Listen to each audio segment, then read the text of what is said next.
좌파 정권이 틈만하면은 북한에 퍼주게 하려고 하는 모든 게 준비되어 있는 이런 측면에 이제 개성공단이나 금강산 관광 재개나 또는 추가적인 어떤 그 앞으로 이 북한 철도 연결 사업에 대한 어떤 착공 문제 뭐 이거 외에도 에너지 보장 뭐 접근부터 굉장히 많겠죠. 이런 부분에 있어서 트럼프 입장에서는 자기 돈이 들어가는 거 아니니까 자기는 생색만 내고 북한의 어떤 그 정치 핵이나 이 ICBM에 대한 어느 정도의 어떤 그 성과를 얻으면은 결국은 한국이 문재인 좌파 정권이 지원하는 이런 트럼프 입장에서 꼭 먹고 알 먹는 이런 그러면서 모든 실적을 자기가 이뤄낸 것처럼 대대적인 홍보를 하는 저는 이런 측면으로 아마 그 2차 이 베트남 협상이 이루어질 가능성이 상당히 크다 이렇게 봅니다. 결국 이제 미국 같은 경우도 어떤 의미에서는 이렇게 되면요. 결국 북한의 잠정적 핵보유국으로 인정할 수밖에 없는 공식적으로는 핵보유국으로 인정하지 않겠지만은 결국 파키스탄처럼 그러니까 이 공식적으로는 인정하지 않되 나름대로 이제 이 동결하는 이런 측면으로 해서 장기적 과제로 접근하면서 실질적으로는 북한의 핵을 핵보유를 인정할 수밖에 없는 이런 상황으로 저는 가지 않겠나. 그리고 이제 지난번 한 얘기가 북한의 핵 문제는 굉장히 많은 시간이 요한다는 언급을 한 것 같아요. 비건이나 이 폼페이오 같은 경우도. 결국 그 말은 현실적으로 이미 북한의 핵이 대량 생산 체제로 들어갔고 미사일도 대량 생산 체제 들어간 상태이기 때문에 현실적으로 제거는 쉽지 않다. 이런 현실적 판단을 저는 했다고 봅니다. 그리고 또한 근본적으로 핵과 김정은의 운명은 함께하기 때문에 저건 불가하다고 판단한 것 같아요. 그렇기 때문에 우선 할 수 있는 것부터 하자. 그리고 돈 안 드는 것부터 주자.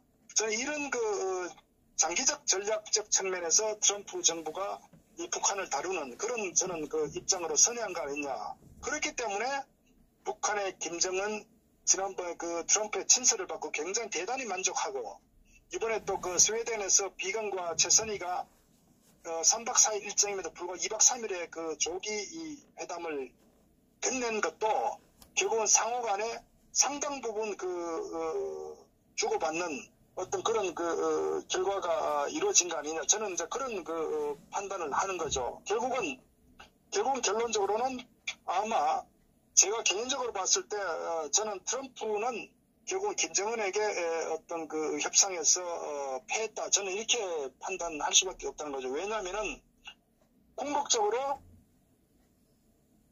트럼프가 정치적으로는 이겼을지 모르지만 실질적으로는 김정은에게 질다. 왜? 결국 김정은은 핵을 대량 보유하는 그런 어떤 상황을 결국은 확인한 것이고 그 다음에 결국은 본인이 얻은 것, 김정은이 얻은 것은 평화체제, 또 더 나아가서는 주한미군의 어떤 탄력적 감축까지도 저는 아마 요구 내지는 아마 그 부분도 아마 협상의 테이블에 올라갈 가능성이 있다. 그래서 사실은 종전선언으로 이 종교를 평화협정으로 끝낼 것인지 아니면 주한미군 지휘까지도 아마 요구를 할 텐데 결국 그 부분에 대해서는 지금 아시다시피 미국의 어떤 의회에서 22,000명까지는 철수가 불가할 정도로 이렇게 의회 만장일치로 가결된 상태인데 그러나 현재 28,500명의 어떤 주한미군 주둔하고 있는 상태에서 이 순환 배치되는 약 한 6,500명 정도는 상당히 협상의 테이블에 올라갈 수도 있다. 저는 그것은 트럼프가 지금 주한미군 주둔 비용에 대해서 예민하듯이 결국은 아마 그런 부분은 아마 충분히 협상 테이블에서 오르낼 수 있다. 저는 이제 그런 부분들이 아마 여러 가지 이슈가 되는데 결국은 저는 6,500명 있든 없든 떠나가지고 주한미군의 어떤 주둔 소위 형식만 갖추고 실질적으로는 위협이 되지 않는 그런 아마 결과가 도래될 수 있다. 결국은 김정은이 얻는 것은 핵을 보유하고 그리고 이런 종전선언과 이 평화협정을 체결하고 그 다음에 이 대북 제재에 대한 상당 부분 해제받는 이런 상황으로 가면서 이 나머지 이 소위 핵의 완전한 제거는 상당히 영구적인 장기적 과제로 저는 돌아갈 가능성 이것이 아마 저는 예측되는 2월 27, 8일 이 베트남에서 어떤 그 미국 간의 회담 결과 아니냐 이렇게 결국은 판단합니다. 결과적으로 저는 그 승자는 김정은이고 또 제가 우려되는 것은 현 이 문재인 좌파 정권은 이것을 대대적으로 평화협정이 왔고 남북 간에 더 이상 적이 아니다는 것도 이미 알다시피 뭐 이 국방 백서에서 북한을 주적으로 삭제한 상태이기 때문에 결국 이것을 이 기반으로 해서 정치적으로 굉장히 아마 선동할 것이다. 그것은 더 나아가서 이제 북한을 완전히 그 하나의 그 형제라는 측면으로 더 이상 적은 한반도의 적은 사라졌다. 그리고 평화가 도래했다. 그래서 저는 이 부분의 통일이라는 이런 접근으로 가면서 어떤 사회 체제 자체를 완전히 이완시켜버리는 그래서 결국은 이 보수 우파였던 그 이념적 이 스펙트럼 이념을 완전히 무너뜨려버리는 저는 그런 정치 전략적으로 접근을 할 가능성이 굉장히 농후하다고 봅니다. 그래서 그 부분을 상당히 경계를 해야 되는데 현실은 어쨌거나 그 결국 이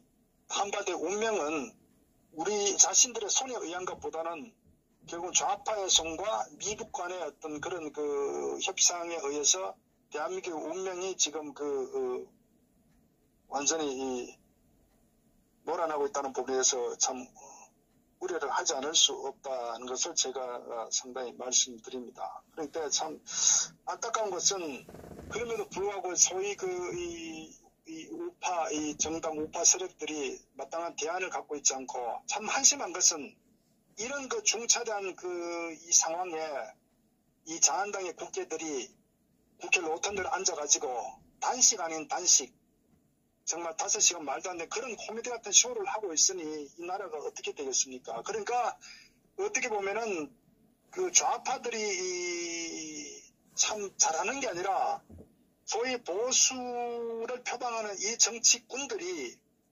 참 정말 세상이 어떻게 돌아가는지를 모르고 참 저는 그 부분이 참 한심스럽게 짝이 없다. 사실 이 상태 같으면요.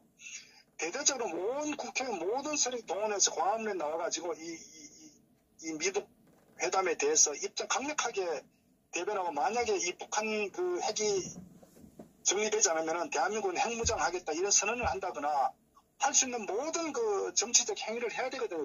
국민들을 다 정말 불려 들어가지고 대대적 국민의 생명이 걸렸다는 거지. 그래서 트럼프 정부를 압박하고 대북 어떤 그 강경 정책에 대한 입장도 선회하고 저는 이런 부분에 지금 할 필요한 시기다. 저는 그렇게 봅니다. 그런데 너무너무 무산일하게 그 남일처럼 정말 강건도 불구경하듯이 하는 이 자한당의 어떤 정치꾼들 저는 그 진두지휘 이 나경원 같은 이런 그 참 여자를 보면서 참 대한민국 어떻게 하다 이렇게 됐나 저는 그런 참 참담함을 느낍니다.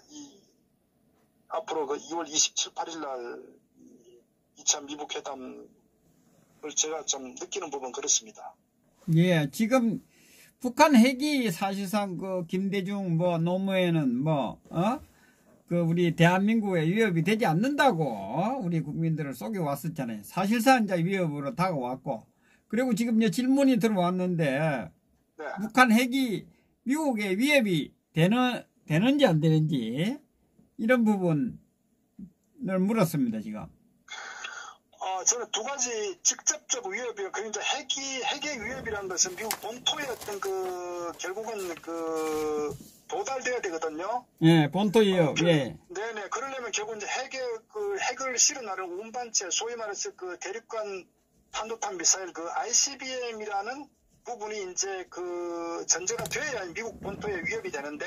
예. 결국 미국은 ICBM을 해체하는 쪽으로 이제 협상의 가닥을 저는 가져갔다고 봅니다. 예. 그렇기 때문에 미국에 있어서는 직접적 위협은 안 될 것이다. 다만 이제 미국 지난번 9.11 테러도 마찬가지지만 결국 북한이 이제 이 핵을 소형화했지 않습니까? 예. 소형화된 핵을 이제 여러 가지 경로를 통해서 또 미국의 반미 세력 또는 테러 세력에게 이 소형 핵탄두가 넘어간다거나 또는 핵 기술이 또는 전달돼 가지고 어떤 간접적 핵 위협이 될 수는 있겠죠. 그러나 일단 1차적으로 미국이 판단하는 것은 우선 그 ICBM을 폐기시켜가지고 직접적 미국의 위협이 되는 수단을 제거하는 것이 1차적인 현실적 저는 자신들의 조치다. 이런 판단에서 저는 협상에 임하고 있다. 이렇게 봅니다. 네. 제일 뭐 중요한 거는 세계 질서를 위협하는 거 아니겠습니까? 핵이. 그 어떤 민주주의 국가에 대한 그 부분이 간접적인 위협 아닐까요? 그죠? 그러니까 이제 우리가 이를 어떤 접근할 때는 1차적 직접적 위협과 간접적 위협이 있는데 일단은 직접적 위협을 해소시키는데 특히 미국 입장에 봤을 때는 ICBM 제거가 그 첫 번째거든요. 그러니까 요번에 미국의 그 실무회담에서도 지난 폼페이오도 얘기했지만은 미국의 직접적 위협이 되는 그 부분을 우선 제거하는 게 그 미국의 가장 첫 번째 그 우선 과제이기 때문에 저는 그 부분에 주력했고 그 부분에 있어서 그것이 바로 북한의 김정은이가 노린 전략적 의도였다는 겁니다. 그게 결국 김정은이한테 먹혀 들어갔다는 얘기라고요. 김정은이가 미국과 전쟁하려고 ICBM 개발한 건 아닙니다. 바로 협상의 지렛대로 활용하기 위해서 전략적 측면에서 ICBM을 개발한 겁니다. 그러니까 결국은 김정은의 페이스에 트럼프는 말려들었다. 저는 그렇게 판단합니다. 궁극적으로 핵이 제거됐다면은 의미가 있지만은 핵은 굉장히 다량으로 이미 확보한 상태이기 때문에 더 이상 만약에 핵이 100발이 넘는 거는 핵이 불가능해요. 현실적으로 김정은을 참수하지 않는다면은. 그런데 결국은 뭐냐? 결국은 트럼프는 현실적인 선택을 한 거죠.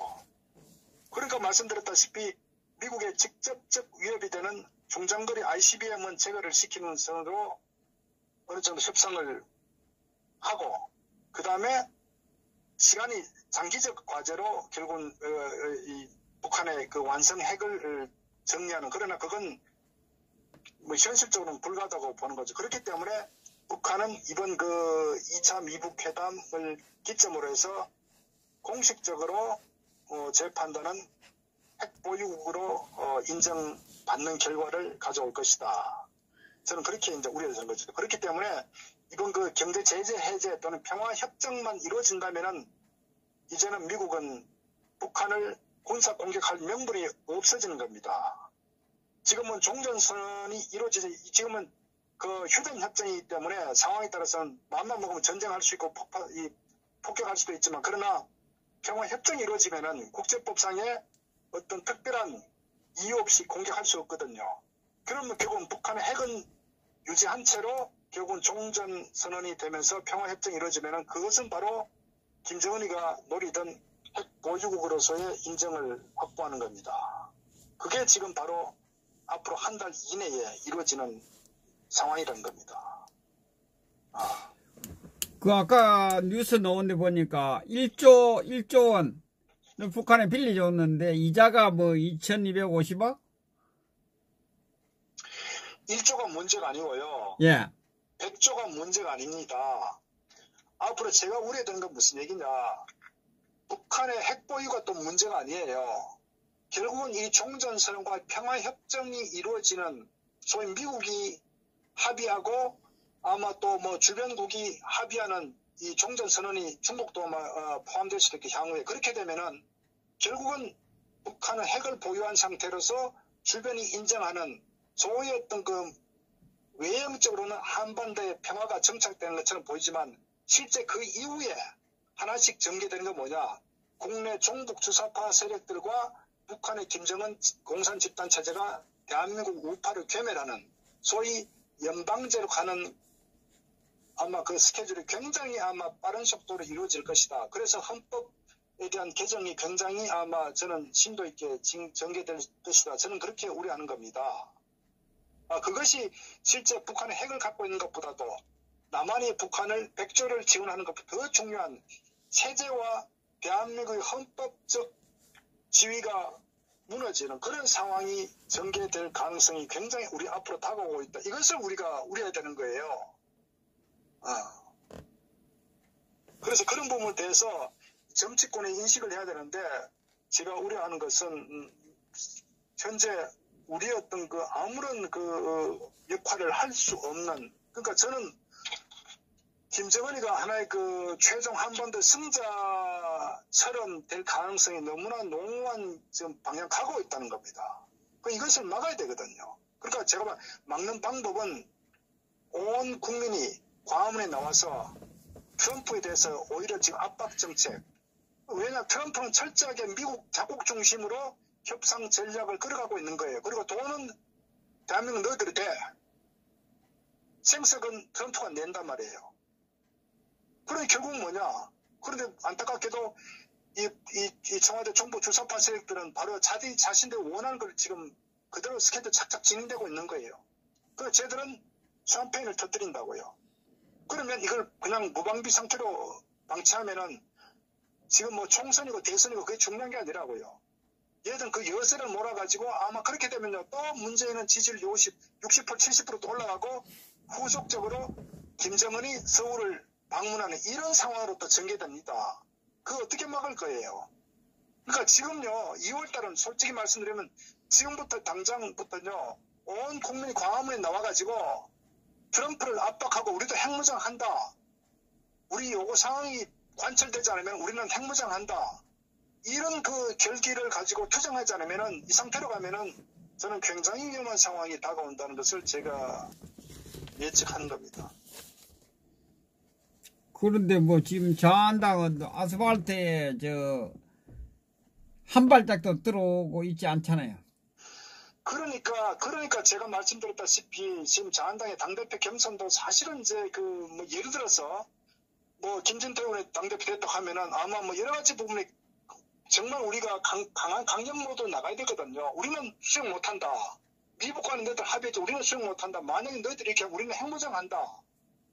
정말 우리는 어떤 그 결단과 목숨 걸고라도 정말 어떤 그런 강한 입장을 피력하지 않으면 안 되거든요. 그러니까 이게 지금 이 한반도 둘러싼 국내 정치 상황도 그렇고 이 한반도 이 국제관계도 너무나 지금 그 위기 상황 가고 있다는 것을 좀 인식하고 그 부분이 어쨌거나 지금 너무 참 저는 급박하게 돌아가고 있는 상황이라고 제가 좀 판단이 드는 겁니다. 그러니까 지금 이자만 뭐 2250원 네가 김정은 입장에서는 지금 뭐 일석이조고 꼭 묻고 안 묻고고 어차피 뭐 내고 될 건데 누구 그 고등학생이 여학생이 그 사진관에 그거하고 똑같으네요. 보니까 사진관에서 그 여동생이 가게를 남동생이 가게를 봤는데 누나가 그 사진관을 하는데 오니까 돈을 거기에 있는 가게에 있는 돈을 그 고등학생 남학생이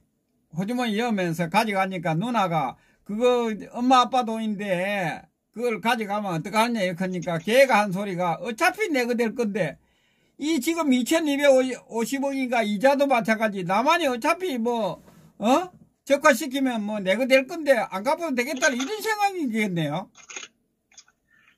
어쨌거나 저는 지금 그 대한민국의 그 운명이 우리가 그 여러 가지 많은 그 이슈들이 그 산재하지만 중요한 거는 핵심적인 그 이슈 상황을 우리가 정확히 인식하고 무엇부터 우선 그 하나씩 정리해야 될 건지에 대해서 경주가 우선순위를 두고 부정의 어떤 그 중심에 놓아야 된다. 근데 지금 분명히 말씀드리지만 현 상태로 아마 베트남이 27, 8일 협상이 아마 결론이 나버리면은 저는 굉장히 어려워진다. 그러면 제가 볼 때 이 우파가 해야 될 것은 우리는 핵무장한다.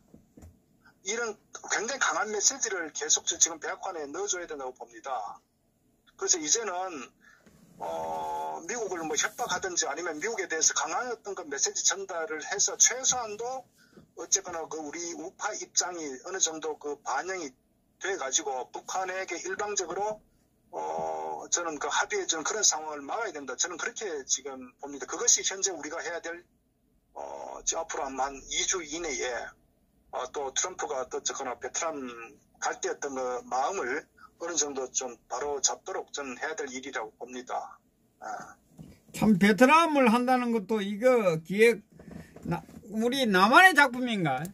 날짜라든지 베트남 그거는 결국은 저는 이제 그 27, 8일은 자유한국당의 그 경선 일정이 27일 아닙니까? 그렇고 베트남이 베트남 쪽으로 대한민국도 하겠다는 그런 의미도 그게 심겨져 있는 거 아닙니까? 숨겨져 있는 거 아닙니까? 그거는 뭐 북한이 지난번에 중국 그 비행기를 빌려 타고 갔는데 이번에 어쨌거나 그 북한의 어떤 그 1호기가 거리에 제한이 있기 때문에 이제 그 연장선상에서 이제 뭐 베트남을 했고 그다음 베트남이 또 뭐 상대적으로 공산주의 국가였고 사회주의 국가였기 때문에 그런 여러 가지 뭐 정치적 의의도 있고 또 뭐 어느 정도 북한도 베트남과의 관계도 있기 때문에 저는 종합적 고려다 이렇게 보고요. 뭐 그것은 저는 큰 뭐 중요한 건 아니고 어떤 협상이었던 그 주 의제 자체에 대해서 결국 미국과 북한이 주거니 받거니 하면서 결국은 돌이킬 수 없는 상황으로 전개되는 지금 현재는 한 7, 80% 그렇게 가고 있다. 저는 그렇게 보기 때문에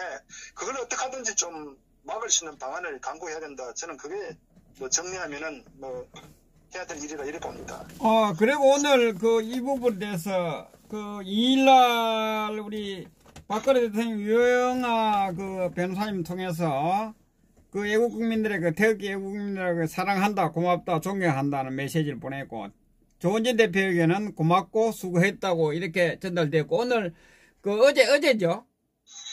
그 유영아 그 변호사가 TV조선에 출연해서 그 박근혜 대통령님의 의중을 했는데 지금 자한당에 반하는 자한당은 전혀 마음이 없는 쪽으로 지금 했는데 그 부분에 대해서 한 말씀 뭐 저는 뭐 지난번에 박 대통령 입장 명확한 것 같습니다. 왜냐하면 이제 뭐 탄핵 사태 이후에 그런 정치적인 상황에 대해 누구보다도 뭐 혼이 꿰뚫고 계시고 두 번째로는 자한당은 더 이상 그 신뢰하지 않는다고 이미 뭐 밝혔기 때문에 가기 전에부터도 이야기했잖아요. 네, 그런 연장선상이기 때문에 박 대통령 국민만 믿고 간다는 거거든요. 그 정치꾼들의 어떤 그 노림수에는 절대적으로 응하지 않는다. 저는 뭐 당연한 말씀이시고 또 하나는 이제 혹시나 정치꾼들이 그 이용할지도 모르기 때문에 뭐 유영아 변호사가 그런 그 박 대통령의 입장을 명확하게 또 밝혔다. 저는 그렇게 봅니다. 그래서 박 대통령 항상 국민과 함께 간다. 뭐 저는 그 입장도 그 이하도 아니다 이렇게 보고요. 결국 우리 그 애국 국민들은 그 나라를 지킬 세력은 애국 국민들밖에 없다. 저는 이렇게 보는 겁니다. 그 우리나라는 이제 우리가 지켜야 되는 거예요. 저는 뭐 그런 입장에 결연한 입장 가지고 어느 때보다도 지금 대한민국의 위기 상황에 지금 접어들고 있다는 것을 좀 인식해야 안 되겠네 이렇게 판단합니다. 예, 수고하셨습니다. 네. 편안한 밤 되시기 바랍니다.